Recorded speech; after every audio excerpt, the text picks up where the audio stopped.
Eh bien, bonjour, j'espère que vous allez bien. On se retrouve aujourd'hui dans un nouvel épisode de podcast. J'espère que vous entendrez pas trop la pluie tomber et la petite fille de mes voisins qui est en tempête émotionnelle depuis 3 heures. Voilà, petit disclaimer, hein, du coup. Vous allez peut-être entendre du beau autour de moi. Ce n'est pas voulu. Voilà. Aujourd'hui, j'avais envie d'aborder un sujet intéressant, notamment aussi qui me parle énormément. Beaucoup de podcasts, que je fais me servent aussi à travailler sur moi et à faire de la recherche sur des sujets qui m'intéressent. Donc aujourd'hui, on va parler des paroles valorisantes, apprendre à se parler autrement. Et je le sais, nous sommes énormément à mal se parler et ça, c'est pas bon. Donc avant de commencer, j'aimerais poser un petit disclaimer. Dans cet épisode, on va parler de la manière dont on se parle à soi-même et dont on parle aux autres. Ce podcast n'a pas vocation à nier les émotions difficiles ni à imposer une pensée positive permanente. Il s'agit plutôt d'apprendre à observer nos paroles intérieures et de voir comment elles peuvent soit nous soutenir, soit nous fragiliser.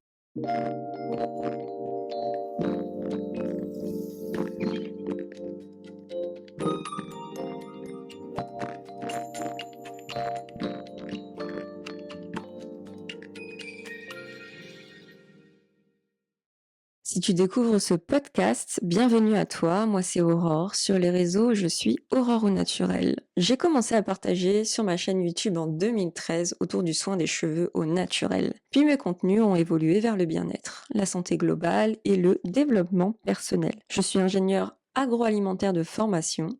J'ai aussi un diplôme en sciences de l'entraînement et de la nutrition et je suis certifiée en accompagnement en hygiène de vie, en bien-être et en naturopathie. Dans ce podcast, je te partage mes réflexions, des outils aussi et des prises de conscience pour avancer vers une relation plus apaisée avec toi-même. On parle souvent de ce que l'on mange, de ce que l'on fait, de comment on bouge, mais on parle très peu de ce que l'on se dit.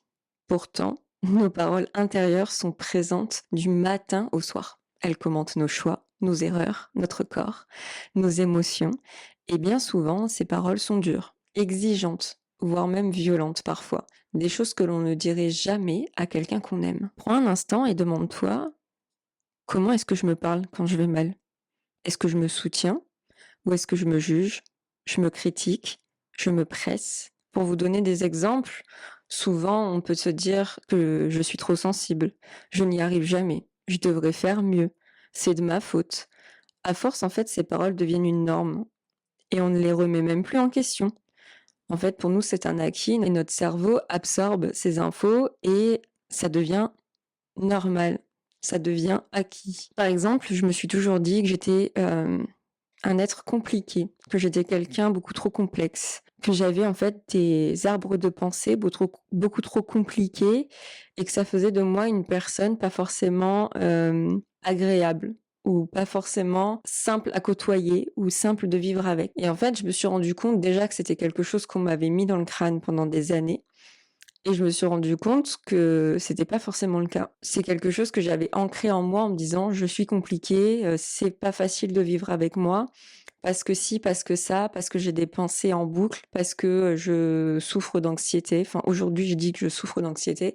Avant, je disais que j'étais quelqu'un, de mentalement instable, où j'avais vraiment des mots qui étaient pas forcément, agréable et positif envers moi-même et en fait, je me suis rendu compte que ça me faisait du mal à moi et que ça faisait du mal aussi aux personnes qui m'entouraient quand je pouvais me parler ainsi. Sachant qu'en plus de ça, on m'a éclairé sur le fait que j'étais pas forcément quelqu'un de complexe, j'étais quelqu'un de très analyste, j'étais quelqu'un, qui, était très observatrice et en fait les mauvaises pensées que j'avais par rapport à ça et les mots négatifs que j'avais par rapport à ça, on a réussi, de manière totalement naturelle et spontanée, à me dire: «Mais non, en fait, toi tu dis ça, mais en fait c'est ça, ça, ça». J'ai, appris à voir d'une autre manière, de regarder par rapport à un autre angle et en fait, on se rend compte que souvent on met du négatif dans certains mots, alors qu'en fait ça peut être tellement tiré, d'une autre façon et que ça peut être vraiment positif. Il faut aussi être beaucoup plus clément avec soi, beaucoup plus cool avec soi, apprendre à se lâcher un peu la grappe et à ne pas être autant exigeant avec soi-même. Il y a des personnes qui sont pas du tout exigeants avec eux-mêmes et qui le vivent très, très bien. Donc cette voix intérieure qui peut être très négative, il ne faut pas la normaliser, il ne faut pas l'intégrer. Votre cerveau a une capacité de neuroplasticité et de s'adapter. Donc quand on s'adapte avec du négatif, il l'intègre.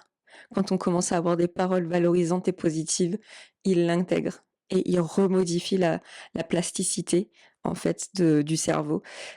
Il se modifie et il va se former différemment au fur et à mesure. Donc non, ce n'est pas débile d'avoir des paroles valorisantes. Ce n'est pas bête d'écrire de la gratitude ou d'être complètement aussi dans la verbalisation de la gratitude.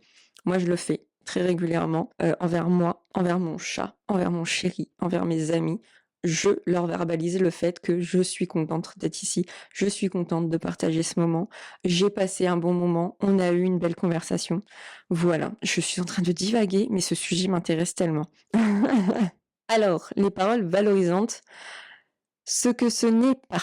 Vraiment, prenez votre bloc-notes et écrivez. Parler avec bienveillance ne veut pas dire se mentir. Ce n'est pas nier ce qui ne va pas, ce n'est pas se forcer à aller bien, ce n'est pas répéter des affirmations auxquelles on ne croit pas. Les paroles valorisantes sont des paroles justes, pas des paroles magiques. Par exemple, ça sert à rien de dire tout va bien. Non. Ce qu'il faut savoir se dire, c'est difficile en ce moment, j'ai le droit de le reconnaître. C'est ce pourquoi je suis en train de créer mon journal de gratitude et que je vous en parlerai de plus en plus quand il sera en état d'avancement beaucoup plus concrète. Bon, là, c'est quand même concret, je l'ai créé, mais il faut encore que je passe par d'autres étapes. Mais aujourd'hui, par exemple, dans mon journal de gratitude, je n'ai pas de problème à me dire c'est une journée un peu moins productive et demain, on travaillera un peu plus, quoi. C'est vraiment un exemple. Plutôt que de se dire j'ai rien branlé aujourd'hui, vraiment, tu qu'une merde, quoi. Parce que ça, il y a beaucoup de personnes, hein, qui vont se dire ça. Moi, je vais plutôt me dire aujourd'hui, c'était une journée plutôt slow, je me suis réveillée plus tard que prévu. Vraiment là, c'est l'église, moi, qui a sonné à 8h et qui sonne un peu plus fortement, qui m'a réveillée. Même mon chat, il m'a laissé dormir. Et bah, c'est très rare que je me réveille à 8h. Moi, je suis plutôt, team, 6h, 6h30 et là, en fait, je sentais depuis plusieurs jours que j'avais besoin de dormir. Donc, je me suis réveillée plus tard, mais je suis en train d'enregistrer des podcasts, mais j'ai travaillé sur un projet avec une cliente. Mais par rapport à ce que je peux faire d'habitude, aller à la salle de sport, aller courir le matin, je pourrais me dire: «Meuf, tu quoi. Tu t'es levée super tard, tu rien foutu de ta journée, tu as mangé, du pain avec, de la confiture, ce que tu ne fais jamais». Mais en fait, aujourd'hui, j'avais envie que ce soit une journée plutôt slow et plutôt que de se dire: «Je n'ai rien foutu de la journée», je vais dire: «Bah, ça a été une journée plus calme, tu as pris le temps pour toi». Et demain, tu te remettras en mouvement. Voilà, la puissance des paroles, quoi. Ce que les paroles valorisantes, en fait, vont changer concrètement, en premier lieu sur le corps, ça va baisser le stress. On va baisser l'hormone qui s'appelle le cortisol. On va avoir une meilleure régulation émotionnelle et on va avoir moins de tension chronique. Sur le mental, on va avoir plus de sécurité intérieure, moins d'auto-sabotage et plus de clarté dans les choix. En fait, à force de se parler avec respect, on commence à se traiter comme quelqu'un qui compte. On a tendance en fait à être super clément avec nos proches et pourquoi avec nous, on est, à se saboter et à se flageller. Il faut vraiment se traiter comme une personne lambda. Sauf que je voudrais même dire qu'il faut se traiter encore plus de manière kind et gentille parce qu'on vit avec nous-mêmes, quoi. Pour le coup, on vit vraiment avec nous-mêmes. Du coup, j'aimerais, vous donner quelques pratiques simples sur, comment cultiver des paroles valorisantes. Il faut vraiment apprendre à observer sans corriger. Juste écouter ce que tu te dis, sans plus. Tu t'observes, mais tu ne corriges pas. Aujourd'hui, j'ai été moins productive parce que j'avais envie de plus de calme. Voilà, basta. Il faut vraiment remplacer le jugement par la description. C'est ce que je viens de dire. Au lieu de dire je suis nul, aujourd'hui on peut se dire je suis fatigué, donc j'ai été un peu plus cool dans ma journée. Il faut parler aussi comme on peut parler à une amie, quelqu'un de notre entourage proche. Qu'est-ce que je dirais à quelqu'un que j'aime? Qu'est-ce que je dirais si, par exemple, je reprends le fait qu'aujourd'hui j'ai pas été très productive, qu'est-ce que je dirais à mon ami qui me dit, «Franchement, je me suis levée super tard, j'ai rien fait de ma journée, j'ai même pas fait le ménage ni la vaisselle». Qu'est-ce qu'on lui dirait? Moi, je lui dirais: «Bah, c'est que tu avais besoin de repos, tu avais besoin, de temps exclusivement pour toi, à te vider la tête, pas de jugement. Demain, en revanche, reprends un petit peu l'action pour ne pas être dans une série de jours où tu ne fais plus rien et au fur et à mesure, si tu fais de moins en moins les choses, ton corps va avoir du mal à reprendre une routine de sortir de sa zone de confort et de se mettre dans l'action.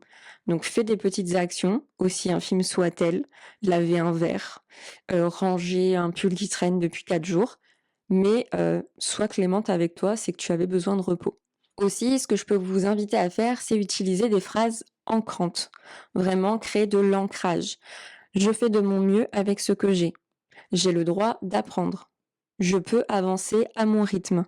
Aujourd'hui, ce n'était pas un jour cool. Aujourd'hui fut une journée compliquée, mais c'est OK. Et il faut aussi étendre ces paroles aux autres. Plus on est doux avec soi, plus on l'est naturellement avec les autres. C'est vraiment important. D'ailleurs, ça me rappelle, j'ai envie de vous partager 2 choses. Premièrement, dans mon journal de gratitude, tous les jours, il y aura ce genre de petites phrases d'ancrage pour que vous puissiez les lire et que votre cerveau les intègre. Ça peut être vraiment bénéfique au bout de quelques semaines, donc au bout de quelques mois et d'une année complète, parce que le journal de gratitude, de journaling que je vais faire, il va être pour une année complète. Le but, c'est vraiment de vous accompagner pendant 1 an. Donc c'est vraiment intéressant d'avoir ce genre de phrase d'ancrage. Ensuite, par rapport au fait de dire que plus on est doux avec soi, plus on l'est naturellement avec les autres, ça me permet de rebondir sur une phrase que j'ai entendue pendant l'interview de Pierre Ninet sur le podcast Un bon moment avec Kian Kojandi et Navo. En fait, il y avait une conversation et à un moment, Navo expliquait il avait été blessé par une personne, il était un peu dégoûté d'avoir été blessé par cette personne. Et Kian lui a dit: «Est-ce que tu penses que le fait que cette personne t'ait blessé, c'est un défaut ou c'est une faiblesse?» Et en fait, ça m'a fait vraiment percuter parce que j'en ai fait un reel. C'est de se dire qu'en fait, il y a des personnes qui peuvent être blessantes ou qui peuvent être mauvaises avec leurs paroles. Soit ça peut être vraiment un défaut, la personne est vraiment consciente de ce qu'il est en train de faire et là, c'est pas bon. Mais ça peut aussi être une personne qui a ce genre de faiblesse dans le sens où il n'a pas de paroles valorisantes envers lui-même et de ce fait, il est comme ça avec d'autres personnes et il peut blesser de par cette faiblesse de ne pas avoir encore mis en place des ancrages avec des phrases positives, avec des bonnes paroles valorisantes envers lui-même. Et en fait, c'est vraiment des fois témoin d'une lacune, d'un manquement, d'une faiblesse, de quelque chose qui doit être travaillé. Et je veux pas dire que il faut accepter tout le monde, parce qu'il y a des personnes qui ont vraiment de mauvaises intentions. Mais moi, je développe cela de plus en plus. J'essaye d'être de plus en plus dans l'analyse positive en me disant: «Cette personne, m'a fait une queue de poisson sur la route. Peut-être qu'elle a la tête ailleurs ou qu'il y a un problème dans sa vie et qu'elle n'a pas fait attention que j'étais là. Une personne qui me bouscule dans la rue peut être pareil ailleurs et vient d'avoir une mauvaise, info sur son téléphone et été plongé dans le SMS, qu'il a eu et il m'a peut-être pas vu». En fait, je n'essaye pas non plus de rendre tout le monde mignon, gentil. Je ne vis pas dans le monde des bisounours. La vie m'a appris que ce n'était pas le cas. Mais j'essaye de me mettre un peu plus à la place des autres, dans le sens où tu peux avoir une mauvaise parole, un mauvais comportement. Tu peux être juste con, mais tu peux aussi avoir eu un contexte de vie qui fait qu'on ne t'a pas appris à faire attention aux autres, à te sentir concerné par les autres. Tu as sûrement des lacunes, des fondations mal faites sur certaines choses, et de ce fait, tu as tel ou tel comportement. Voilà, ça me permet en fait pas d'excuser tout le monde, mais ça me permet moi de moins être impactée et de moins être touchée viscéralement par la connerie des gens et par le manquement de respect de beaucoup de personnes. Parce que les gens sont assez égoïstes, mais en fait, peut-être qu'ils sont juste dans leur bulle et qu'ils veulent rester dans leur bulle pour être exemptés de certaines choses, je ne sais pas. Peut-être que je réfléchis trop, mais en fait, juste pour conclure, le fait de pas avoir de bonnes paroles envers soi-même, souvent on n'en a pas envers les autres et on n'aime pas forcément les autres parce qu'en fait, on a du mal déjà à s'aimer soi-même. Ça, je l'ai déjà vécu plein de fois, moi, hein, et je l'ai déjà vécu aussi à travers des amis. Donc forcément, si on est un peu plus cool avec soi, un peu plus doux avec soi, on arrive à filtrer un peu mieux par rapport aux autres. Voilà. Le développement de ma pensée, bienvenue dans ma tête. Pour conclure, changer sa façon de se parler, ce n'est pas un détail, c'est un véritable acte de réparation intérieure. Chaque parole que tu choisis envers toi est une information envoyée à ton système nerveux. Et à force de répétition, ces paroles deviennent un lieu de sécurité. Si cet épisode t'a parlé, tu peux venir m'écrire sur Instagram, Aurore au naturel. Dis-moi quelle phrase tu aimerais commencer à te dire plus souvent. Si ce podcast peut aider quelqu'un autour de toi, n'hésite surtout pas à le partager. Je te souhaite une belle journée, une belle après-midi ou une bonne soirée, selon le moment où tu vas écouter ce podcast. Et je te dis à très bientôt dans un prochain épisode. Ciao!